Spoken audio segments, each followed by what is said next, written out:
Okay, so this is a video review of the Siege Warfare Cybertron Deluxe Class Skytread. Now, to be honest, I had no real intention of picking this guy up, but walking through my local toy world, I saw that he was the only Skytread left in the sea of Chromias and Prowls and Ironhides and Six Guns. And given that he's the last deluxe in the line that I haven't gotten so far, and it's probably the last chance I'm gonna get him, at least for a decent price, I thought of picking him up, and boy, he did not disappoint, not at all. In fact, if you ask me, he's probably the second favorite deluxe in the line that I have.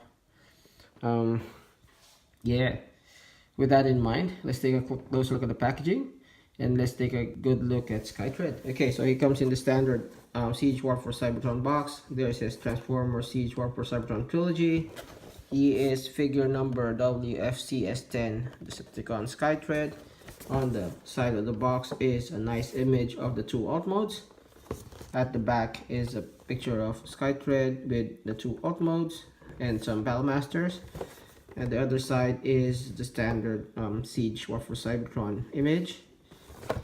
Okay, let's take a look at the accessories, and now it does come with a pretty good set of accessories. Very clear. Not that he's very hard to transform, but I do appreciate the clarity in the conversion. Here it says his two guns combined to form an LRRF suspension ray super launcher, whatever that means. And his two guns are the EM24 laser launcher and the HV electron breacher. Now, there are many places to attach these weapons. As you can see, there's a lot of peg holes all around the figure. So there's one at the back, at the wing, at the lower leg, upper arm, lower arm, the fist. So really a lot of attachment points. I just put the standard pistol here, and since I think this thing is so long, I just attached this to the back, which gives him a bit of a Blitzwing vibe. Or another thing you can do is you can actually attach this gun to the other gun, giving him a super long gun, which I think works for the most part. Yeah, I think it works. But yeah, I prefer this look.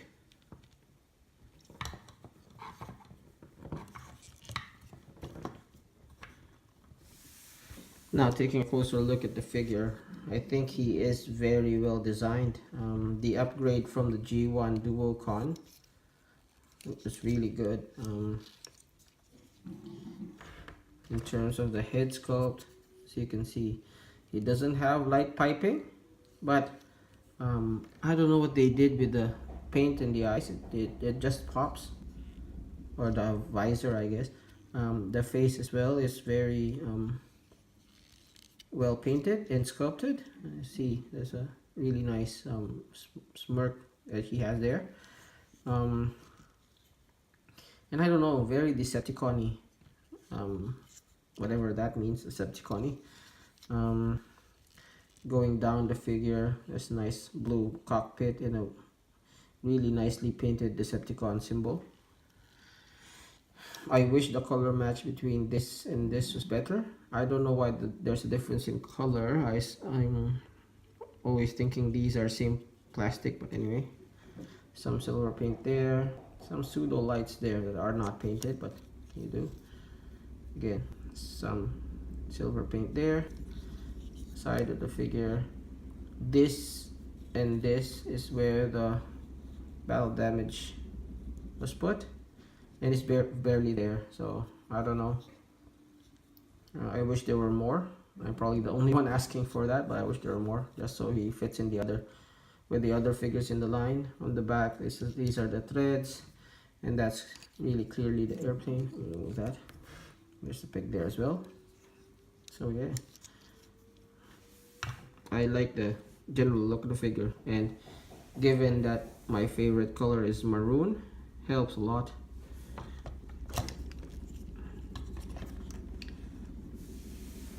So taking a look at the articulation, his head is on a ball joint, so there is a bit of tilt, and you can turn it all the way around. The arm is on two hinges, so a swivel there and a hinge, so goes all the way around and out more than parallel to the ground, which is good. There is a hinge on a swivel on the upper arm, hinge on the elbow, which goes more than 90, which is good as well. Nothing but in and out in the arm due to transformation. There is a very limited waist swivel under those lights, so it just goes that much. It's severely hindered by the back, though. To be honest, I was surprised that they were actually able to put a waist joint there. The legs go that more than parallel to the ground. I don't know why we did that. It goes that much forward, only that much back, or that much if you bypass the wing. There's a thigh swivel, 90 on, only 90 on the knee. The foot can go that much up and down, and there is a fair bit of pivot, so very nicely articulated figure. And as another thing, very tight in terms of the joints, so yay. Now here's Skytread with the other Decepticons in the line. So Starscream, Shockwave, which is the leader class, but no, not showing that. Megatron and Soundwave. So he's the only deluxe in the line, Decepticon deluxe rather, in the line so far. So pardon the not so flattering class picture, but these are the deluxes we've gotten so far, and I've ranked them from I think best to the worst based on my personal opinion. So best, of course, is Siege Sideswipe, followed closely by Skytread. Next one is Hound, and that's just personal preference, I guess, between the two. Now I would have ranked Ironhide higher, but his joints is a bit loose, so yeah. Then Chromia and Prowl is way behind just because of the scary clear plastic knees. I can't even touch this guy out of fear of these knees breaking. So he's nice to look at, but he's staying on the shelf. Then followed by the two inconsequential figures, so Six Gun and Cog. Can't even remember the last guy's name.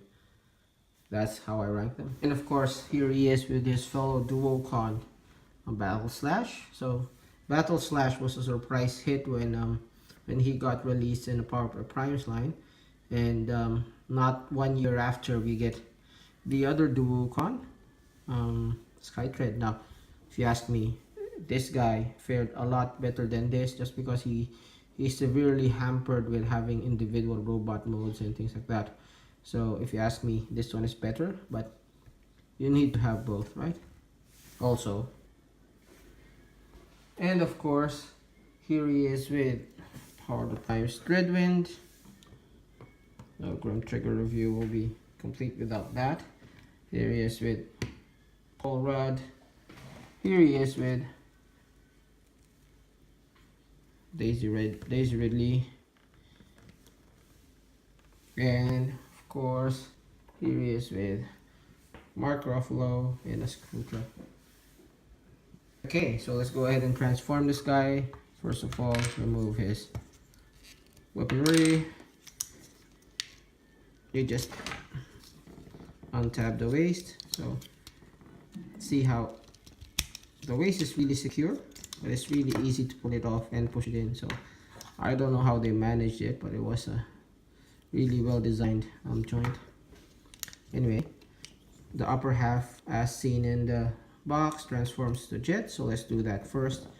First thing you do is unpeg this. See that peg is just pegged into that peg hole there, and then this shoulder just snaps there. I don't know where the snapping point is. Can I see it? I can't really see where it is, but yeah, it does snap. Open that up.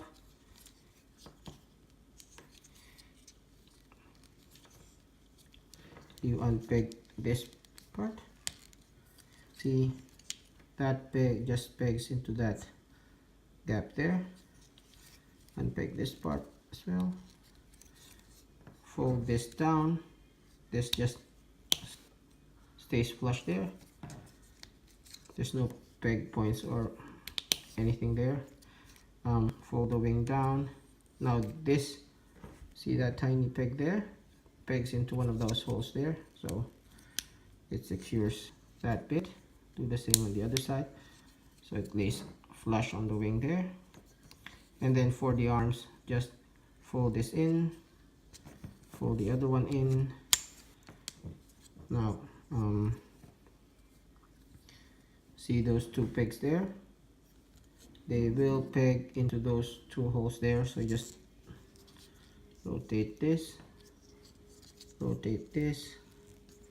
Now try to angle the arm inward so that they meet at the center. It's really hard to position given the tight joints, which I think is a happy problem. Sorry, it's really hard to position given the tight joints, but which I think is a happy problem anyway. I'd rather have that than loose joints. And when you position them correctly, just peg the arms into those two slits, peg that into those two pegs there, and then just fold the arms in, and that's jet. Now doing the legs, first thing you do is you open this, open the other one, straighten out the feet so that they're parallel to each other, peg the feet together. Now see that those two holes will peg into those two pegs, so just shimmy this in and peg that in, peg, okay. Now that peg there pegs into that slit there.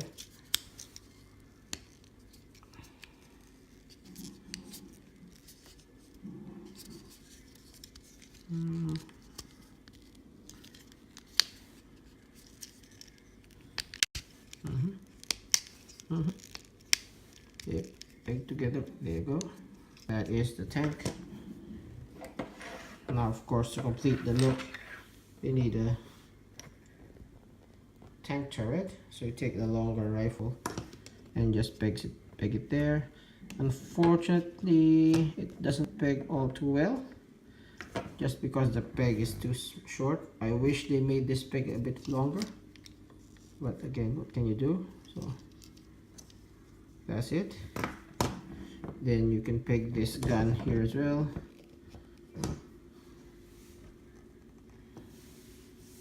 So that's how the tank looks. Now the instructions also tells you to actually peg this to the hold on the wings of the weapon, so or the wings of the airplane. So yeah, that looks daft though. So anyway, what I do is I just give them each one weapon. This one on the under the nose, which I don't think looks too bad, and this one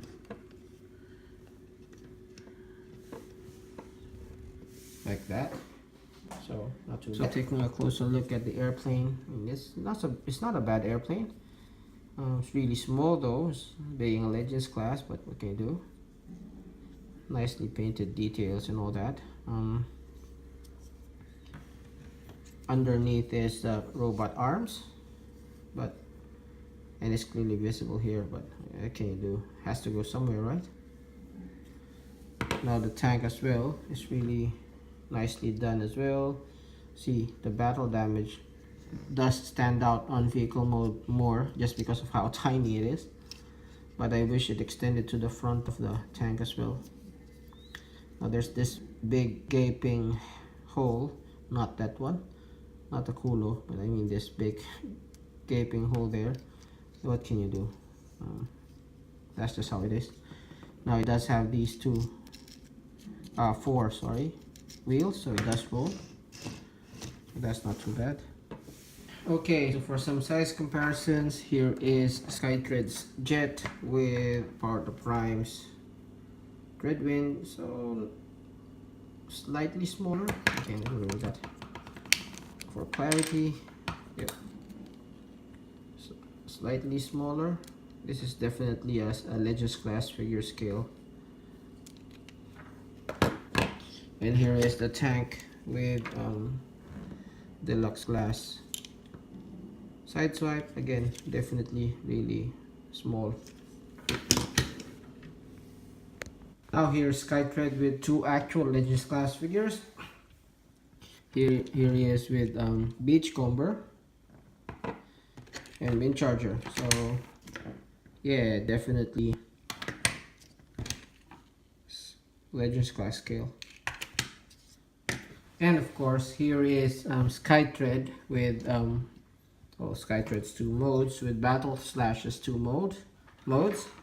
And as you can see, where Skytread didn't suffer from having a lot of modes, Battle Slash did. So while this is a pretty decent tank, this is a, I don't know what you would call it. I mean, from the front it's a car, front half is a car, the back part is a mess, top is a mess, and back is a mess. So yeah, same goes here. While you do have that robot arm undercarriage, it's not really that bad. Here I don't even know what this is, man. That's clearly a helicopter cockpit. That's it. But it has a big gaping hole in its nose, and yeah, and invisible arms. So yeah, Skytread fared better.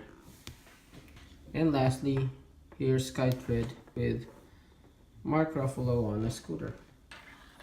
Okay, now at the end of the day, I think Skytread is probably the better of the two Duocons. And as I've said, he's my second favorite deluxe in the Siege line. That's not final yet though. I expect we'll be getting more deluxes in the waves to come. But so far, yeah, he was a sleeper hit. Now whether I regret not buying him sooner, I don't know. If I didn't buy him, I wouldn't actually know that he was this good. So yeah, I mean, I guess it's up to you whether you think he's a necessity. But I'm telling you right now, if you don't get Skytread, you will be missing out. He is really nice. I mean, nicely proportioned, nice transformation, very simple, really good, really tight joints, good assortment of weapons, and of course, if you did have Battle Slash, you'd need Skytread to complete your Duocon set.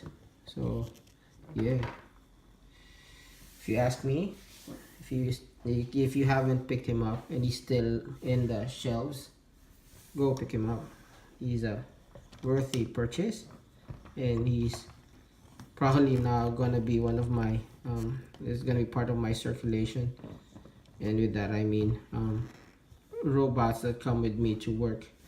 So yeah, with that, do like, subscribe, comment if you like the review, and I'll see you in the next review. Thanks for watching.